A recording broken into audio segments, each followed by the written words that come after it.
playing zombies, you guys. Oh, what a surprise.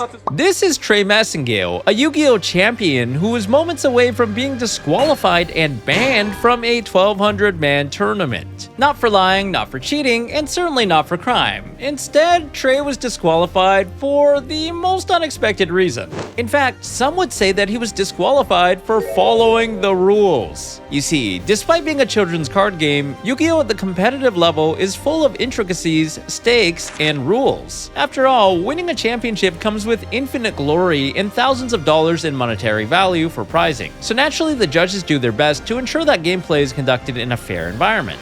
But believe it or not, Yu-Gi-Oh! Is the trading card game with arguably the most disqualifications and bans across the competitive scene because the rules can be extremely unforgiving. Rules that would lead to even multiple world champions getting banned. But more on this later. The thing is, on this fateful day, Trey would learn the harsh reality that in Yu-Gi-Oh! You might get in trouble even if you think you're following the rules. Allow me to explain. So in 2011, Trey Massengale was a winner of Yu-Gi-Oh! Championship Orlando, beating thousands of players with a unique zombie plant deck that he concocted himself to boot. While other players used meta decks like X-Sabers, Six Samurais, and Gladiator Beasts, Trey would rely on his trusty Pyramid Turtle to spawn endless zombies, who would combine with a plant engine to swarm the field with an army of unstoppable monsters. Henceforth, he'd forever be known as the Zombie Guy. But 4 years later, he would enter YCS Dallas, winning multiple rounds in a row, only to come face to face with another champion by the name of Chris LeBlanc, a player who would later be known as one of the 5 upper-tier Yu-Gi-Oh! Gods, with a whopping 7 championship victories. Now, you'd think that Trey would be in dire straits, but being a skilled champion himself, he was able to take the match to a decisive Game 3, which is where disaster struck. I'm broke and homeless because I got banned from Yu-Gi-Oh! Are you banned, broke, and homeless? If so, today's sponsor, Free Cash, is for you. It's an app for iOS and Android where you can sign up for free and make money online by playing mobile games from different categories. From card games to MMOs and more, as you progress, Free Cash can give you moolah. You sign up for free, pick a game, and download it through the Free Cash app. And as you complete in-game tasks and milestones, you can earn real rewards. Just make sure you enable app tracking so Free Cash can track your progress and reward you correctly. Without it, your progress might not be tracked properly. I've already made over 20 bucks from playing Disney Solitaire because I've been playing it everywhere in my free time. You can literally do this while watching TV, on the bus, or when traveling. I even made some in-app purchases to speed it up, and I got cashback for that through my bonus rewards. They've also got a 4.7 star rating on over 290,000 Trustpilot reviews. Once you made enough, you can cash out using one of the available payout options. Cashing out is super easy. Just withdraw your earnings through PayPal, Visa, bank transfer, Amazon gift cards, and many other payout options. I just cashed out through PayPal. There's also a referral code inside the app so you can make extra money by referring friends. Turn your free time into a side hustle! Woo! Oh, and depending on your country, the interface might look slightly different, but the functionality is the same. Sign up for Free Cash via my link or scan the QR code here on the screen and receive a $10 bonus on your first offer. Big thanks to Free Cash. Now back to the video. Chris LeBlanc, yeah. Playing against him, side decking, I got disqualified from that event. You see, a competitive match of Yu-Gi-Oh! Is normally a best 2 out of 3, and in between games, a player has exactly 3 minutes to access their 15-card side deck and swap cards with their main deck. The side deck being essentially a toolbox of secondary cards used to counter different strategies you'd expect to face at a tournament. The first 2 games would grow to be complex and take considerable time, finishing with less than 3 minutes left in the round timer. Going into Game 3, Chris asked Trey to hurry up with the side decking, knowing that if the clock hit 0 before the next game started, then the match would result in a draw, which was an unfavorable result for both players. Trey responded that he was exercising his right to take 3 minutes to side deck, saying something along the lines of, "I'm gonna take my time siding, and if I don't finish in time, then I guess it's gonna be a tie," which were the unfortunate magic words that would lead to his worst nightmare. We were still in between games at the time. I just kind of looked at my opponent. I'm like, I guess we're gonna go into time, man. Like, still side decking, the time's running out. He just called over the judge and was like, "Judge, he's trying to draw." Because Chris would summon a judge to the table as he wanted to start the final game immediately. And after a hefty discussion with an army of judges, including the head judge, Trey would ultimately be disqualified. Why, you might ask? Well, many would say it was due to Trey's specific wording, which led the judges to suspect that he was deliberately slow playing to try and force a tie, even though he would later say that he worded it poorly because he was nervous, which could be understandable given the pressure at the time. I sometimes skip a step, but I have learned since then. Nevertheless, according to tournament policy, this would fall under unsporting conduct cheating, warranting the highest penalty. Trey would be asked to pack his things and be escorted out of the venue. Now, it's hard to say what exactly went on that day without the full context of being there in person, but it's possible there's a lot more to the story. Yet, on the surface, a tie wasn't exactly a favorable result for neither Trey nor his opponent, so it wouldn't exactly make sense why he would try and force one. Accordingly, controversy would erupt online, saying that it was unfair to disqualify him when he was literally following the rules as outlined, given that he had the right to take the full 3 minutes to side deck appropriately.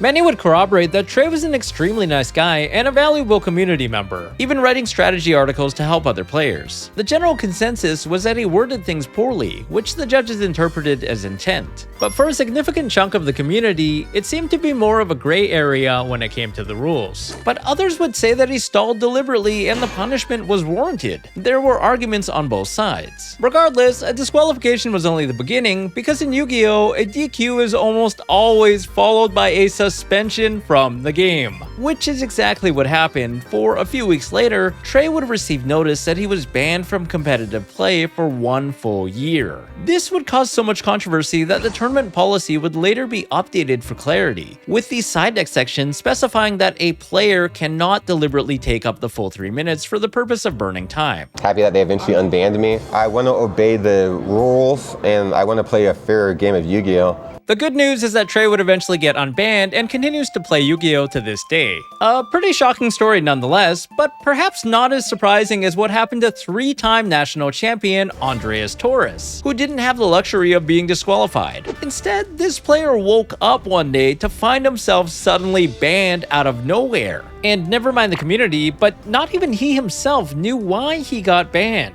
Now, this was particularly a big deal because Andreas Torres was one of the 5 upper-tier Yu-Gi-Oh! Gods, sporting 4 championship wins in addition to his 3 national titles. His accolades were only matched by his overwhelming aura that would leave his foes trembling across the table before the match even started. But with this level of unmatched respect and talent, why would he get banned? Haven't get any notification, haven't get any answer, anything, nothing. Well, in 2022, at Yu-Gi-Oh! Championship Charlotte, Andreas would make the top 8, besting 1,109 other players. As a community icon, he would record a deck profile video outlining his strategy on YouTube as he usually does. But near the end of the video, he would showcase a Sword Soul token card on screen, saying that he could use it to fool his opponents into thinking that he was playing Sword Souls. Just some tokens, you put this on top, they think that you're playing Sword Soul.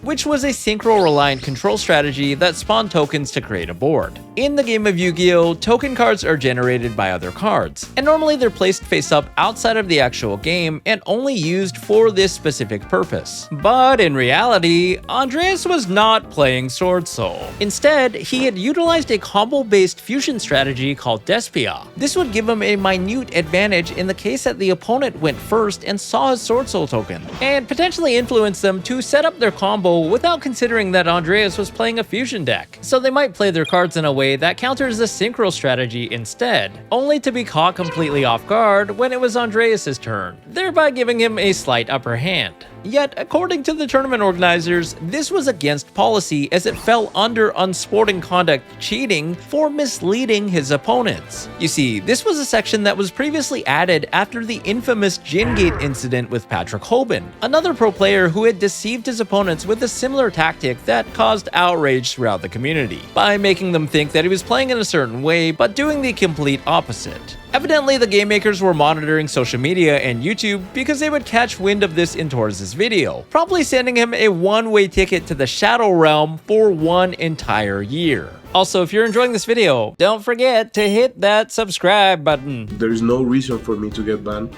I don't have any issues with any judges at all. I never get match loss, game loss, DQs. This was obviously devastating, as Andreas was sponsored and was more or less a full-time professional Yu-Gi-Oh! Player. Of course, the community would rally behind him, saying that a 1-year suspension was way too harsh, especially given how much time and effort Andreas Torres had put into the game and for the community. Unfortunately, this would also damaged his reputation for the first couple of days before he received the email detailing the reason for the suspension, with many in the community initially believing that he had cheated in a much more blatant manner. Like, I've been playing for 10 years and never, this is the first time that someone can say something about me.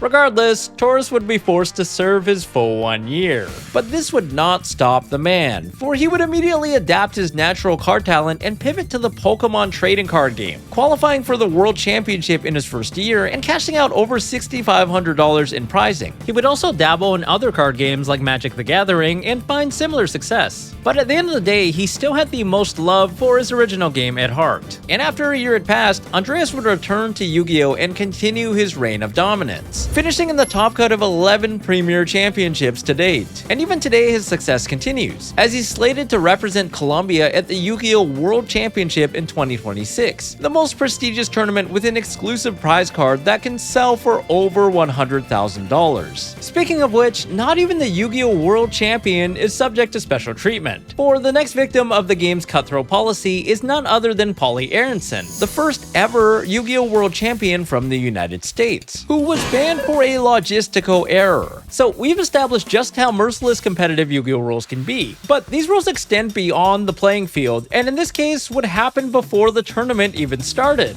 You see, competitors at large tournaments are required to submit a written deck list of all of the cards that they plan to use. This is to ensure that no one cheats by adding additional cards or switches to a different deck to counter a given strategy at any point during the tournament. Now, Paulie would submit his deck list online, but he noticed that he made a crucial error and forgot to register 2 key cards in his deck, one being purely Happy Memory and the other purely Sleepy Memory, cards that the purely deck absolutely needed in order to function. Without them, the deck was quite literally unplayable, as there would be no way to summon out their signature boss monster, X Purely Noir. Now, Paulie knew that normally at a tournament, once your deck list is submitted, there's no way to change it. But in this particular case, it happened to be an online remote duel tournament where players would duel at home using their webcams. And since the registration was done online, he had the ability to drop himself from the tournament and sign up again as a late registrant. So his thought process was he could drop from the tournament and then re-register, therefore submitting a brand new deck list, and it didn't seem like there was anything wrong with this. This is exactly what he would do,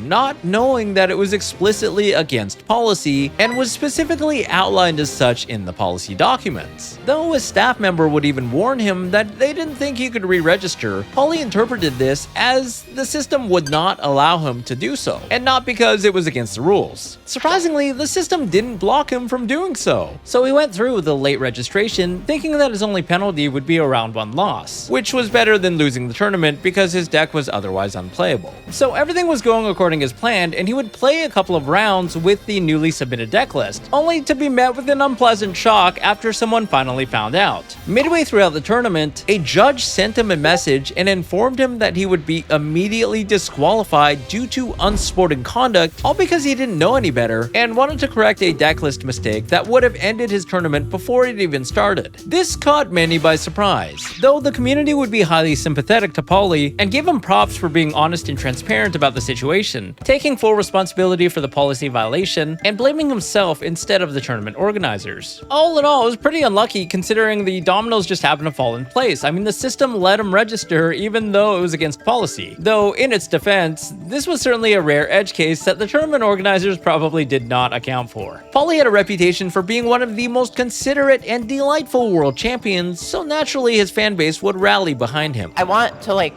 be an example for people who can still play with good sportsmanship, a friendly atmosphere, and still succeed. But as you know by now, Yu-Gi-Oh! Disqualifications come with an unavoidable suspension. And unsurprisingly, after his DQ, the world champion would find himself banned from competitive play for 6 months. Though, interestingly enough, he's not the first world champion to be banned from the game. Now, this was kind of unique because the typical minimum suspension is at least 1 year. But because Paulie was a world champion of the prior year, it meant that he would receive an automatic invitation to the next world championship in 2024. before, and his 6 months vacation to the Shadow Realm would coincidentally expire just before this event. So it would seem that the penalty team was evidently empathetic as to shorten his ban so he could still attend Worlds, despite the fact that many were less than enthusiastic that he got banned at all. But in an unfortunate turn of events, after serving the 6 months ban, Paulie would skip out on defending his title at the World Championship, citing health issues. He's regrettably not been back to the game ever since, though the community still awaits his return to this day. These are just a few of the Yu-Gi-Oh! Champions who have felt the wrath of policy. But don't let any of this dissuade you from playing the game, because these are still rare and niche cases, as long as you follow the rules.